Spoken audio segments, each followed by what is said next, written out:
Le prophète Mohammed dit, certes Allah subhanahu wa ta'ala, lorsqu'il aime un serviteur, il dit à Jibril, j'aime tel, il faut l'aimer.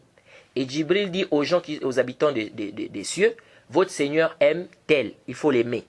Et les gens du ciel, n'est-ce pas, c'est-à-dire les créatures du ciel aiment ce serviteur, et il sera accepté sur la terre. Ou on mettra une acceptation, n'est-ce pas, c'est-à-dire Allah subhanahu wa ta'ala fera qu'il soit accepté sur la terre. Et si Allah subhanahu wa ta'ala déteste quelqu'un, c'est la même chose. C'est-à-dire, il dit à Jibril, je déteste elle, il faut le détester, etc. Alors la partie qui dit, lorsqu'il déteste quelqu'un, c'est la même chose, cette partie-là est dans Muslim, c'est pas dans Bukhari. Bref, ici ce hadith, c'est un hadith qui est clair, qui nous montre qu'Allah subhanahu wa ta'ala aime.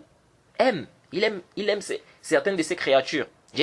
Ici on dit, si Allah subhanahu wa ta'ala aime son serviteur, ou bien si Allah subhanahu wa ta'ala aime un serviteur, il dit à Jibril, j'aime tel, il faut l'aimer. Donc ça c'est un dalil clair dans la sunna qui prouve qu'Allah subhanahu wa ta'ala aime. Ça c'est plus que clair. Maintenant, intabi'uhuna. Dans ce hadith, on a dit quoi? Il sera accepté sur la terre. Ou bien on fera qu'il soit accepté sur la terre. Yuda'u lahu al-qabul fil ard. Qu'est-ce que ça veut dire yuda'u lahu al-qabul fil ard?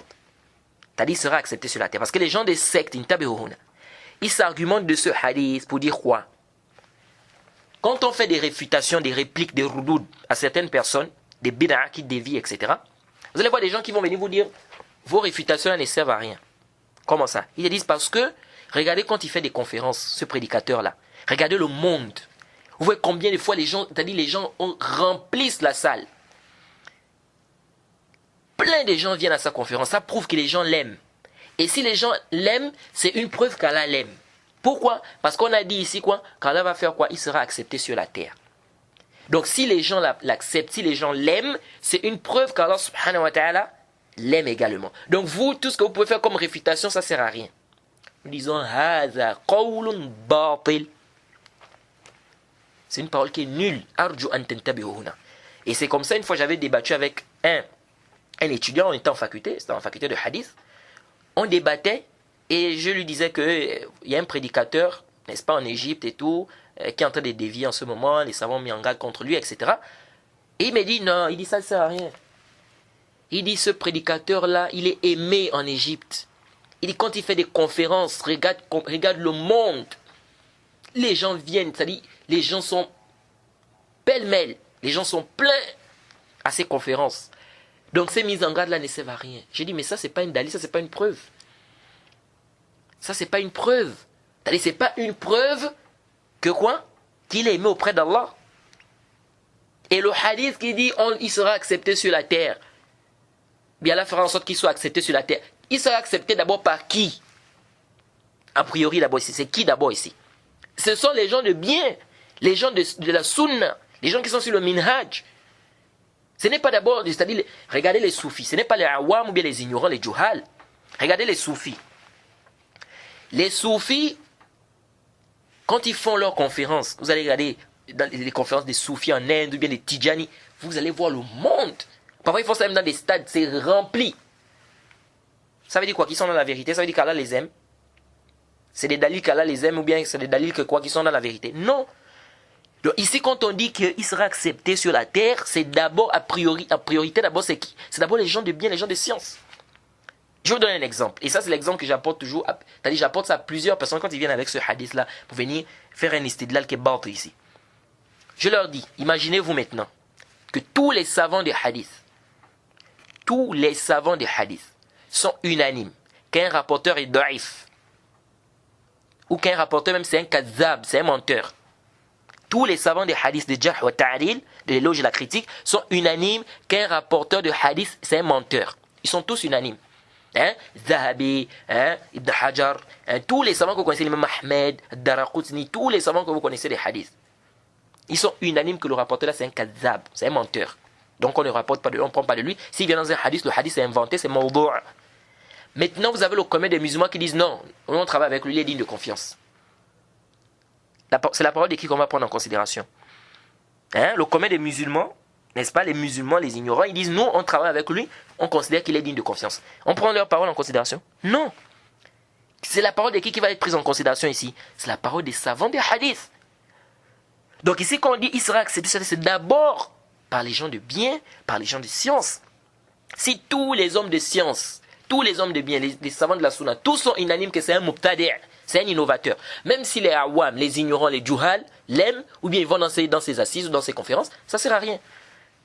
Ça sert à rien, parce que c'est pas ça le dalil qui va prouver, c'est quoi? Qu'il sera quoi? Accepté sur la terre. C'est d'abord par les gens de science. Faut pas que ça vous trompe, parce que beaucoup de gens sont trompés par ça. Ils vont voir des mises en garde, sur certaines personnes, mais ils voient comment dans ces conférences, les gens remplissent la salle, etc. Ils disent, ah, mais ça veut dire quand même qu'il est dans la vérité, ça veut dire qu'Allah l'aime, ça veut dire que ceci, cela.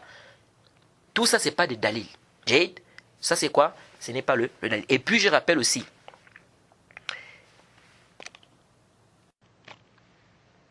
c'est pas parce que quelqu'un est célèbre que cela voudrait dire qu'il est sur la vérité. Ça aussi, il faut retenir ça. C'est pas parce que quelqu'un est célèbre que ça veut dire qu'il est dans la vérité.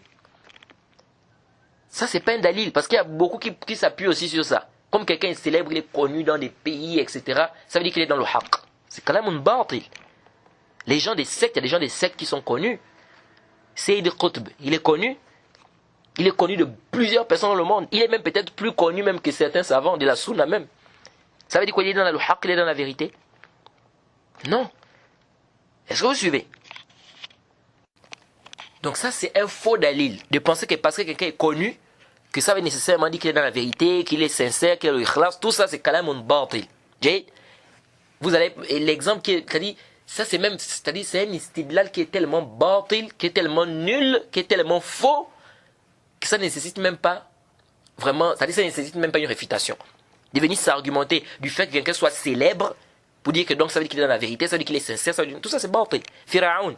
Et un exemple simple que je vous donne seulement. Pharaon est connu, Pharaon est même plus connu que peut-être certains savants même de la sunna, qui sont sur le minhaj, et qui ne sont pas connus, comme Pharaon est connu. Pharaon est connu même chez les awam, les juhal. Les gens connaissent Pharaon. Mais Pharaon était quoi? Il était dans le haqq, ou bien il était dans le batil? Il était dans le batil. Il est mort kafr, mais il est célèbre, il est connu. Tu vas aller maintenant chez même le musulman qui est ignorant, tu poses la question sur Pharaon, il connaît Pharaon. Mais il y a des savants de la sunna qui sont reconnus, que beaucoup de musulmans ne connaissent pas, mais qui sont sur le haqq.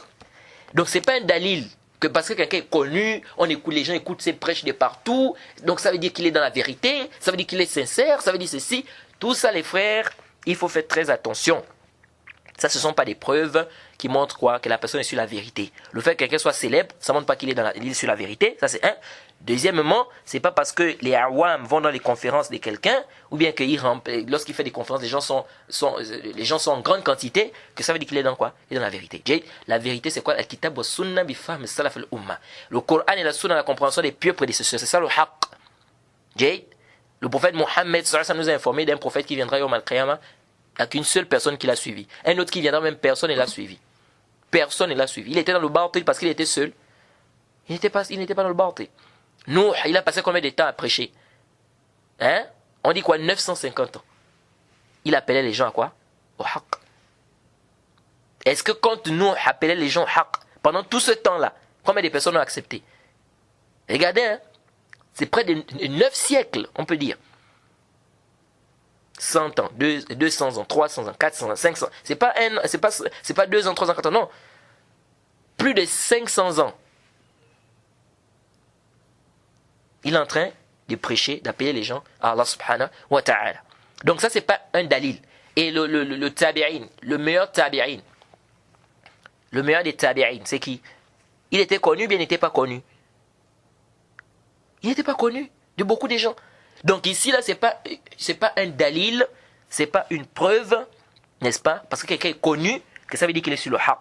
Et que si on fait des répliques, on va dire non, les répliques, là, on ne prend pas les réfutations là, parce que lui, il est aimé, ou bien, soi-disant, et quand il fait des conférences, les gens sont en grande quantité, donc ça veut dire qu'il est dans le haqq. Tout ça, c'est kalamun batil.